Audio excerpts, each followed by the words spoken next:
everyone. Pull up a chair and get comfy. Oh, girl, have we got stories to tell you all. The Never Alone podcast is about to begin, and you don't want to miss a minute. Hey, we're back. Me and Karen.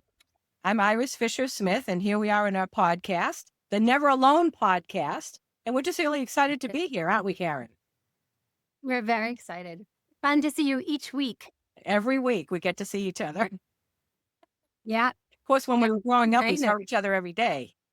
Every day, but every week's good. And nowadays, you know how hard it is. So this is awesome. Our tolerance is like, at this point, it's like every week is good. You know, and even at that, I'm like, I'm tired. Okay, I'm good. No, But what? anyway, welcome back. And we're always talking about the importance of friendship and family and sticking together. And as I've said many times in other podcasts, for Karen and I, it's with God at the center. So we like God. Anyway, so we're going to continue talking about my book, Never Alone. And that's why we call it the Never Alone podcast, because it's an adaptation from my book. So last week we had a guest on, and it was Amy Rizzi. And we had a really nice time and a really nice conversation with Amy, didn't we, Karen? That was fun. We did. It was really nice. Yeah. Yeah, enjoyed her very much. Yeah. Yeah. She's fun. Very upbeat woman. And I've enjoyed her mother. I hate, I'm sorry that her mother's gone now, because her mother was such a delight, and she's just as delightful. So I'm glad that she's still in my life. Anyway, so we're going to pick it up from last week. We were talking about my mother's life and her mother and their friendship and what drew them together and how they helped each other. And this week I'd like to talk a little bit and touch on my father's history a little bit. Yeah. Okay. So, everybody has a story and everybody has a long story, but there's certain aspects of my father's life that I thought we could touch on, Yeah, there's a few in particular. Yeah. Yeah. Which one would you like to talk about? You knew him. First of all, tell us how you knew him and what you knew about him. Well, as a kid, I didn't really know a lot other than he was very tall, always happy, always nice and kind. And I can picture him out in the yard while riding bikes. I guess that would be pretty much what I would recall. But yeah, I think I probably, back then when you're a kid and you just don't think to ask where you came from, as far as I knew, we all just lived next door to each other for my whole life. So there we go. in our young life, so the many years we were alive, right? No. Yeah. But on that note, I'd love to know where did your dad grow up before he came to Sharon? I mean, before all that, where did he grow up? He grew up in Charlestown, Massachusetts. And then neat. he also had Italian heritage on one side of his family. Actually, it was like 3/4 of his family, but who's counting? And they were, some of them were in the North End, some were in the West End. And it's interesting because as he was growing up, originally, and this is way back when, I might have mentioned this in another podcast, that he was actually an illegitimate child back in 1931 or 32. And yeah, it was 1932. And back then that was a big no-no. My grandmother had to go home for unwedded, young mothers. And she was like 16 at the time. It was very difficult. So for the first 8 years of his life, he was called Thomas Maselli. Okay. And then he was called Thomas Miller. He went through a number of name changes, and he was living with an aunt for the first 8 years of his life. And when his mother was older and finally got married to another man who was his stepfather later, his name was Fisher. That's where the name Fisher came from, because he adopted my father. Then he spent the rest of the years with that. And then, of course, 4 other siblings came along that were his half siblings. And he was much older. It was he had a tough time growing up. He really did. And yet he remained fun and jovial. He just had this joviality about him that was so contagious. My aunt once said, when he would walk into a room, it would light up because he was so funny, And I think that's where me and my siblings get our humor from. He just was a funny guy. He reminded me so much of like Dick Van Dyke. He was tall like him and kind of goofy, right? So, but Is there anything else you want to know about his childhood? Well, I think I'd like to know, I think if I remember in the book, I recall he went to high school with some famous people. So I don't mean to fast forward too much, but in high school, did he go to school with a famous actor, or tell me who those people were? Yeah, it was, he went to school with Leonard Nimoy, the actor from the original Star Trek episode. Yeah, Wow. yeah. Leonard Nimoy grew up in the West End, and my father was in the West End for a short time. And evidently they went to school together, but they became really good buddies. And several of my Yeah. father's cousins got close to him. And he was a really nice man, Leonard Nimoy. But back then they were known as Len and Leonard, or I guess one of them was called Lenny or whatever, people do nicknames, right? They weren't called Leonard and Leonard, And actually, I think Leonard Nimoy he was Jewish. And so, they had connections that way because there was some Jewish in my father's family too. But the Jews and the Italians always connected anyway, so it didn't really matter, So, but he had a great time with them, and they were together until they graduated high school, and then they went their separate ways. And my father enlisted in the service pretty much right out of high school because he didn't graduate high school. He dropped out, Okay. and he went into the service, into the Air Force when he was 17, I think, or 18. He might have been 18. He was very young. And of course, Leonard Nimoy went into the Army Reserves, I believe it was, in 1953. So he waited a little bit of time. But he went into the entertainment aspect of it to entertain the troops. My father actually went into combat right away because that's when the Korean War broke out. Wow. And, unfortunately, he was taken, hostage. He was on a mission by helicopter, I believe it was, and he was shot down by the Russians in German territory. So he was taken captive. He was missing in action for about 6 months, and we didn't know what had happened. Well, I wasn't here, but my grandmother and the family had no idea what happened to him. But it was then Senator John F. Kennedy, who lived in Boston, because that's where my father was living, took a special interest in him and several other service members that were missing in action. And he actually came to my grandmother's house. And, Senator John F. Kennedy later became President Kennedy in 1960. Yeah. But back in 1950, he was a senator. And he used to send my grandmother, a letter here and there saying we're still looking for him, to no avail, but we're going to continue to look for him. He would come to her house and comfort her. I mean, he was a nice man. He was very interested in, he was very people-oriented, and he loved servicemen and, that whole thing he was very dedicated to the armed troops. Yeah. And so eventually he did find him. And when my dad came back, he was not in good shape. He was in terrible shape. He had been beaten. He had been drugged. And it took him a long time to recover. But here's the thing. We go back to never alone, right? How did he recover? Yeah. His mother and his brothers and sisters, even though they were quite a bit younger, different relatives, and the aunt that had taken care of him initially. By that time, he knew my mother.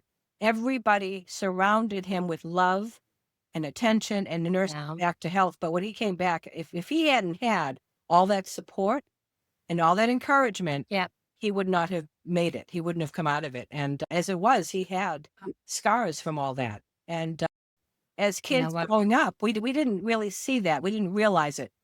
We just thought he was a funny man. He handled everything with humor. Yep. And we didn't quite always understand it, but it was kind of fun until I came home from school crying because something happened, and he'd be laughing, And I'd be like, "But Dad, it's not funny." But he didn't like it's. That was how he handled his stress and that post-traumatic. Back then, they called it shell shock. They didn't call it post-traumatic stress. Oh, that's right. Yeah. It was called shell shock. And he went through a lot. So that was the second famous person that he encountered in his life was Senator John Kennedy. Okay. And we got to actually, not me again. I keep saying we. I wasn't there. I wasn't born yet. So long. That's all right. Yeah. Well, the thing is, I've been around so long, I feel like I've been everywhere. You know what I'd love to know, though, is I'd like to know how old he was when he came back. Mm. It was just 6 months Are later. you having an insure? Having an insure, or are you having tea? Well, this is called, I'll show you. It's called Orgain. Yeah, what is it? Its flavor was, Orgain and it's a protein drink. oh, okay. For our viewers Okay. that don't know, I've had a cold, so I'm just pushing the fluids, But this has stevia in it, which is no sugar, Okay. I don't do a lot of sugar, No, I just think we need stuff for osteoporosis at this point. So I was wondering if it was Ensure or one of the. Well, I didn't know you drink I it. know it's along those lines, Right. but it doesn't have all the chemicals. It's supposed to be Okay. better for you, but it's just like Ensure. Neat. So Sorry. he was a prisoner of war for 6 months. So if he went in when he was 17, he might have, or 18, I'm sorry, he might have turned 19 by the time they got him back. He was very young. And we have him pictured in my book when he came back, and he looked terrible.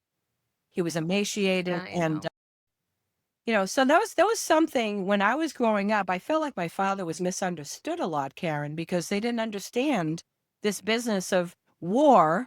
And then what they were like when they came back. It was terrible. And people expected them to just work and be able to come into society and function normally. And many of them couldn't, Right. Exactly. Yeah. And so when he married my mother, and we can talk a little bit about that too, how they met, she was instrumental in helping him to grow and to gain his confidence back. I was going to ask you that. How old was he when he met your mom after that? So if he came back at 18, how much longer was it after that he met your mother? It wasn't long after, and that's kind of sketchy because I've heard different stories, but basically one of his best friends, it wasn't Leonard Nimoy, it was another friend, introduced them on a blind date. And the moment they saw each other, they really were very drawn to each other right away. She liked the fact that he was so funny, and he liked the fact that she was so organized and on the ball and just very, she was like, let's get it done, And he needed that. He needed someone to guide him. And, my mother coming from 100% Russian background was just the person to guide him.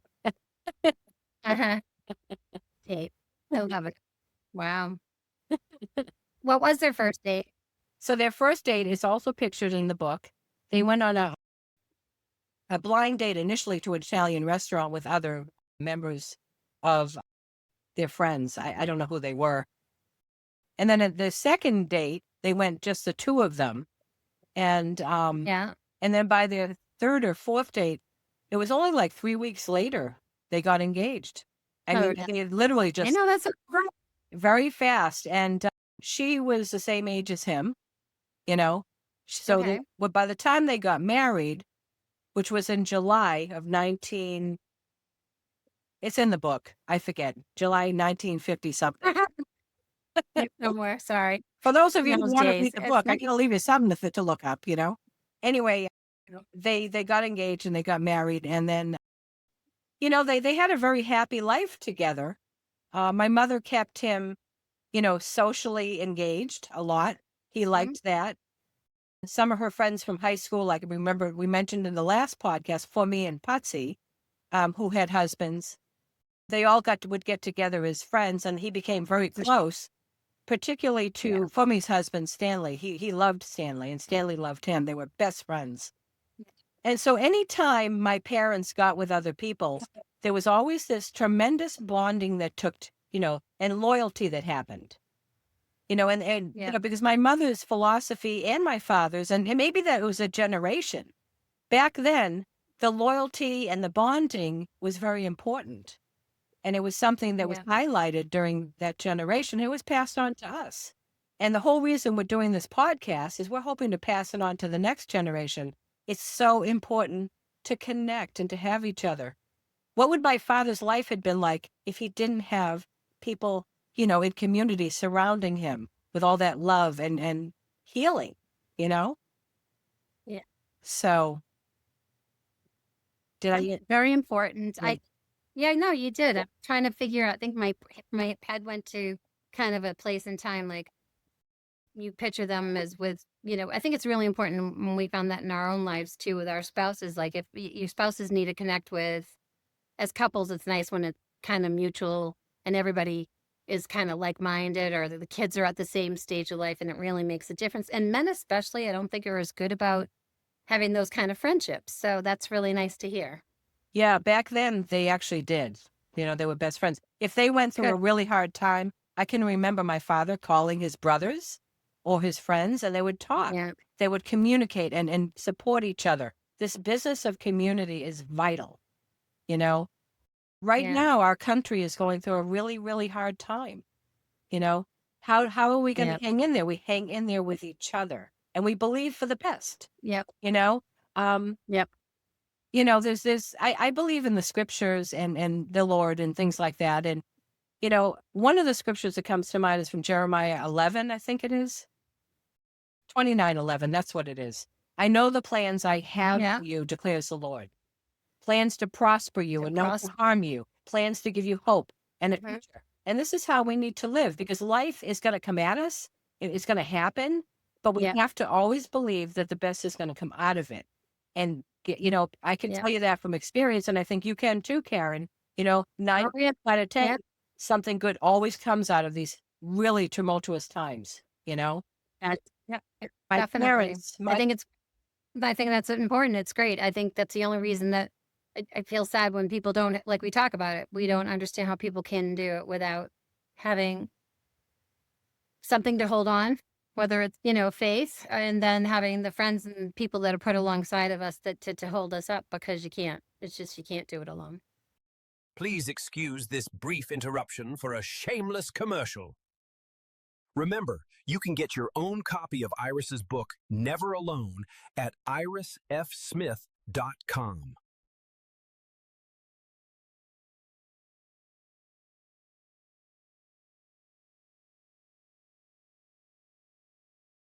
And, one time when I was very young and I was still learning, because we grow and we learn. And that's just the way it is. Because when you're young like that, you don't know what you don't know yet because you haven't experienced it, right? So a woman once came up to me, and this was at one of the churches I was attending, and I was crying. I was going through so much at the time. I was so sick. I didn't know I had celiac disease, and I didn't know the connection between the appendix and then the burst appendix and, my health issues.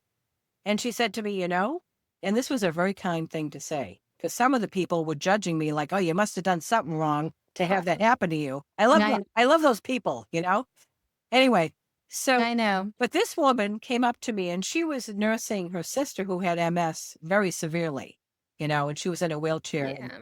She said to me, Iris, it's been my experience that whenever you go through really, really hard times like this, she said to me, God must have a really special plan for you to give you the privilege of going through so much so you could learn so much, because it really is perspective, and it's how we look at it. It absolutely is. And even today, we still go through things, right?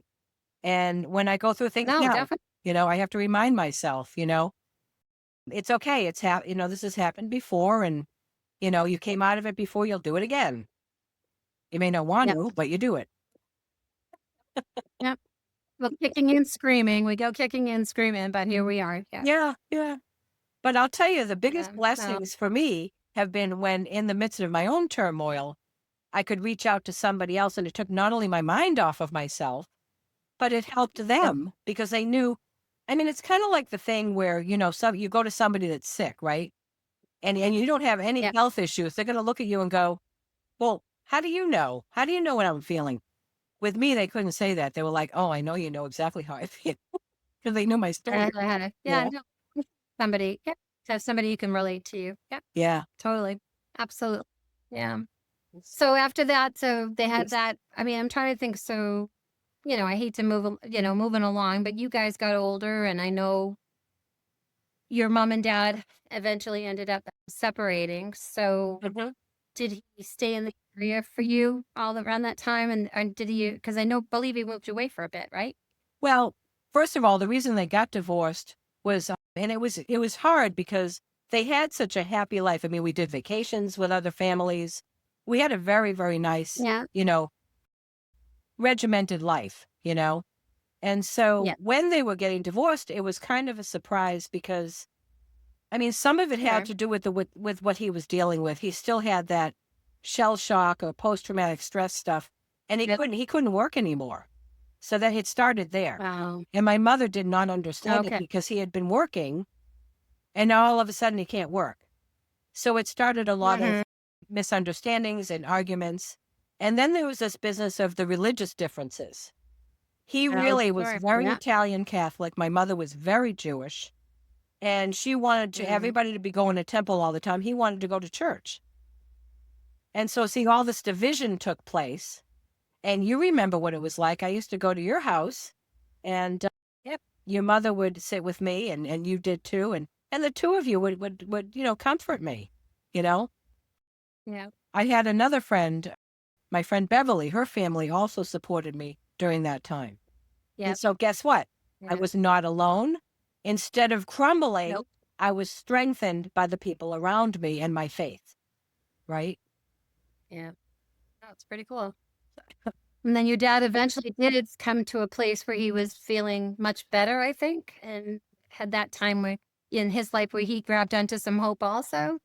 And Well, you got to have a relationship later.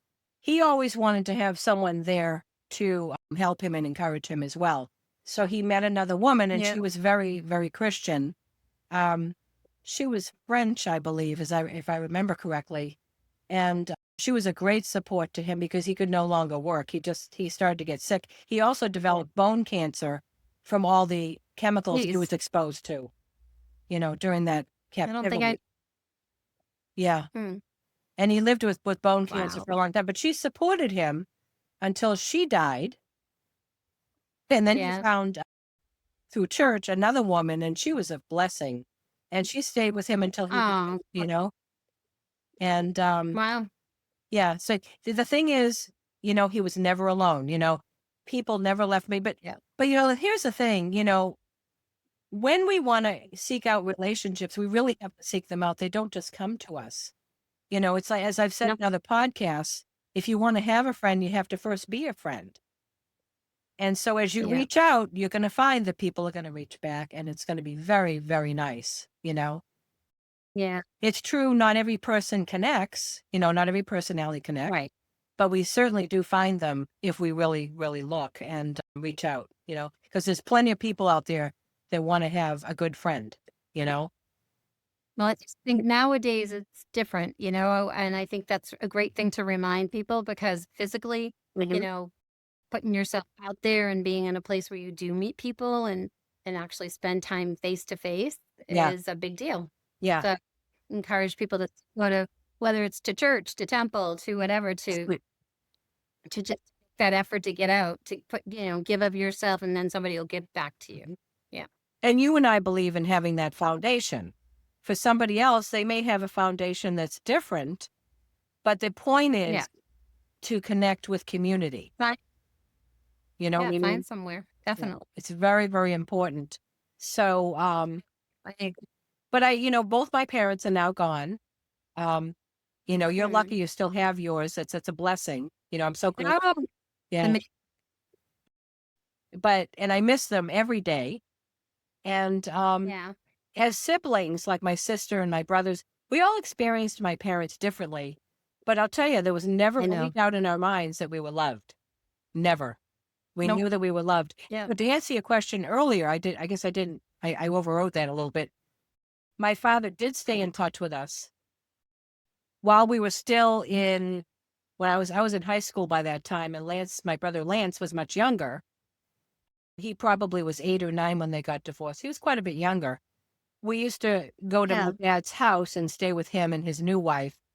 And she would make this lasagna that you could die for. It was just incredible. My brother Lance and I in particular used to visit my dad's home with his new wife. And something, she was an amazing woman because, it was very hurtful to my mother that he, got connected to another woman. And it was very hurtful for her, of course. But, she once said to me, you know, I don't want to spend too much time with you kids. And she said, I want to tell you why. And she said, it's because you have a mother and she wants you for herself. And I do not want to interfere with Oh, that, you know? And as a yeah. matter of Well, fact, when she died, or right before she died of a brain tumor. She knew she was dying and she called me and Lance and Alan and she wanted to talk to us. And you know what she said to me? She said to me, mm, I am so sorry about what happened with your parents. And she was so apologetic. aw, And she said to me, she just kept apologizing and she was very emotional. She had a brain tumor. And so I said to her, I said, you know, I said, the only thing that I regret is not getting to know you better. And that was, aw, that that was, was nice. I felt like it was the spirit of God just saying that through me. And she started to cry. And so No. talk about bringing closure, you know? Oh, gave her Haley. I have to crack up. It's not funny, but it's so funny. Like, so far tonight, we have talked about brain cancer, bone cancer. What else? We have a couple more ailments. We have a multitude of ailments tonight. Well, it's reality. It's life, you know? Look around today, you It's know? who died of this and who died of that. Sorry, Well, because sigh. I know. they're all, I'm really Karen, counting. Karen, they're all gone. They died of something. I know, but it's so crazy. I'm like, oh, this is terrible. but when you talk about people dying, they died of something. I know, but I want them to go. They died. They went peacefully in their sleep. You It's can't like, that's what die. I want. You can't die without Unless something being wrong, Karen. Oh my gosh. You cannot. Funny. Did you hear what I said? You cannot die without something being Duck- wrong. the It's called cross. the body fails. The body. I know. As I was limping around tonight, I know. Jeez. That's so funny though. It's like, it really is funny. What we should Yeah. start being ourselves Yeah. tonight. You're choking on water and I'm blowing my nose. Great. We're just both hacking here. So funny. I was At least I'm not advised, sweating to death. Karen, I was advised to be my authentic self. So here we are. That's what somebody. Well, I'm sitting here and you're talking. I'm going, it's not funny. We had like your poor dad and everything he went through. And then Yeah. he got bone cancer. And then this woman had a brain tumor. And then we had, I don't know. Sorry. It's No, like, but the thing is, all right, let's talk about but I something. want to tell you the positive part of that. Okay, is my father when he was dying, he was in hospice. I was trying to think of the name, and you know he died laughing. He believed in the joy of the no. Lord being his strength, and he died laughing. I remember being on the phone with him because we had gone down to Florida from Massachusetts at the time to go Yeah. see him, you know, because we knew it was his final days. But he was so uplifting and so jovial, you would not have known he was sick. You know, Wow. That's really cool. I know it. Yeah. So there was Wow. always a positive twist with him, you know, even Yeah. in spite of his struggles, you know? Interesting, right? Yeah. Yeah. Yeah. So, wow. I know. It's hard though. I know. And he's been gone for how long? You know, I'm not really good with dates. I've got it in my book. He died definitely before my mother did. And my mother had a very hard time when he died. You know, she Oh, maintained her love for him until he died, you know? And oh, wow. so he must have died, if my mother died 12 years ago, maybe about 15, 17 years ago, something like that, he died. He was 76. Yeah, let's do the math. He was born in 1932 and he was 76 years old. So what year would it have been? 26. You said 32 and 76. You want me to get a calculator? Doesn't that make no, but because that makes him dying like 40. I can't add. Oh my gosh. 1932 to 76. He's like 43. Yeah, he died in 1943. There you go. You said 1972? What was it 1972? No, he was 70. Listen, Karen. He was 76 so years tired. old. He was 76, and he was born in 1932. Not 1972. I was born in 59. You can be born in 72. Oh, I'm going to add those numbers together. Here I am counting on you for the math. I don't know. I'm totally okay. That would make it 2004. Okay. Hey, thank you. All right. I had a moment. I'm pretty sure I'm still wrong. They get the picture, you know? Count me. Oh my gosh, I can't. Okay, the point is he's been gone for a while. Okay. Which is probably why I can laugh now, you know? I digress. Okay. You know, I gotta say this, because he was so jovial, when he died, it was it was easier for us to mourn him because we knew he was a happy guy. We felt we knew where he was going, you know, because we believe in the afterlife, right? Yep. So, Which is neat. yeah. Yeah, and hope. Have to have hope. Yeah. Hope in the future, right? Truly, truly, truly. Funny. So, oh my gosh. I wanted to make Sorry about reference. that. I want to make one more reference before we close for tonight. How do you like the opening with the dogs? And which one do you think is you? Well, funny you should say, because the first time I watched it, I went, which one am I? And then I kept thinking, well, the one on the left sounds like me. And I'm like, okay, I always wanted to have curly hair, so. Yeah, and then it was funny because I vaguely recall seeing your dog, and I'm like, I think that must be Iris. So The quieter, funny. quieter, giggly dog was me with the dark hair. And I'm like, hey, girls. Like, yeah, that's me. All right. Funny. The other one actually is an AI version of the dog that we have. We have an Australian Shepherd, and her name is Penny, and that dog looks just like my dog, you know? Oh my gosh. Well, some week we're going to wear those aprons. We're going to get those aprons. I don't know. They're super cute. Yeah, you're so funny. But anyway, I wondered what you thought of that. And, you know, the person that came up with the opening, the person who came up with the opening was my husband, Cy. And he has a sense of humor. Yeah. He really thought the dogs would represent us well. Nice. Thanks, Cy. Okay. So funny. I think that's fine. That's fine. Yeah. You know, he's funny. He's primarily from an English background. He's got a mix too, but you know, he's very, very, he has a dry sense of humor. When he's laughing, you don't know he's laughing, you know? There have been times when I've told him a joke and I'll say, don't you think that's funny? And he goes, yep.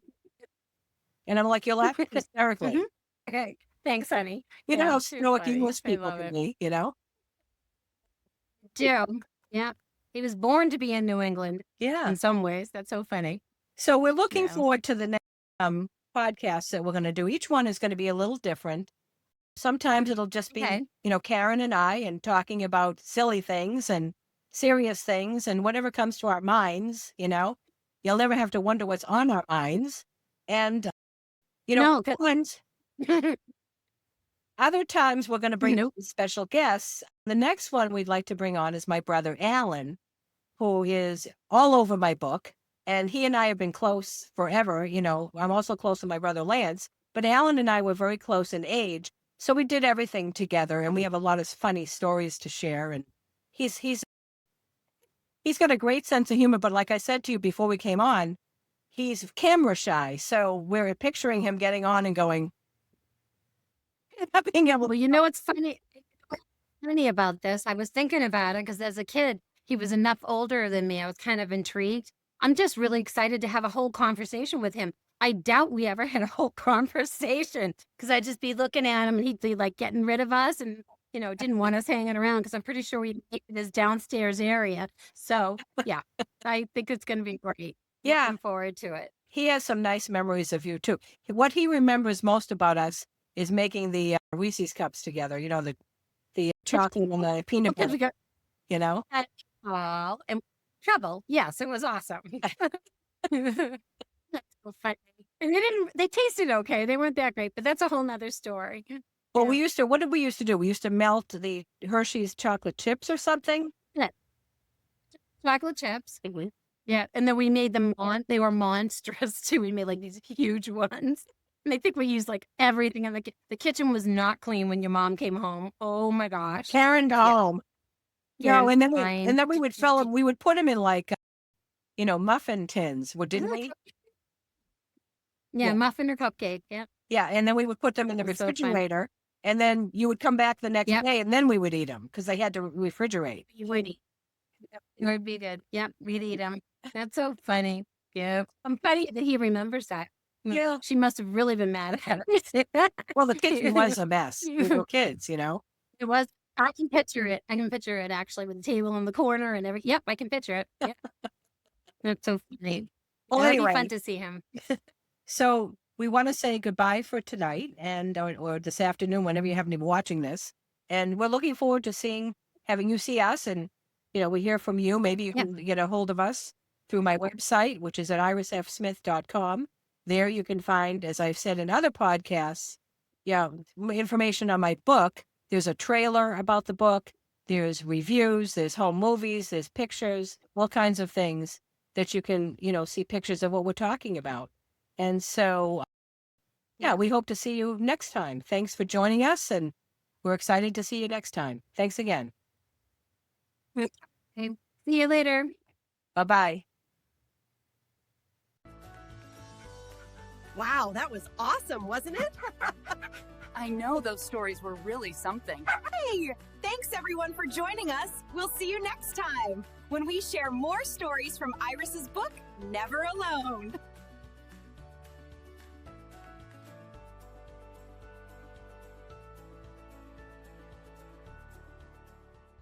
Order your copy of Never Alone at irisfsmith.com today.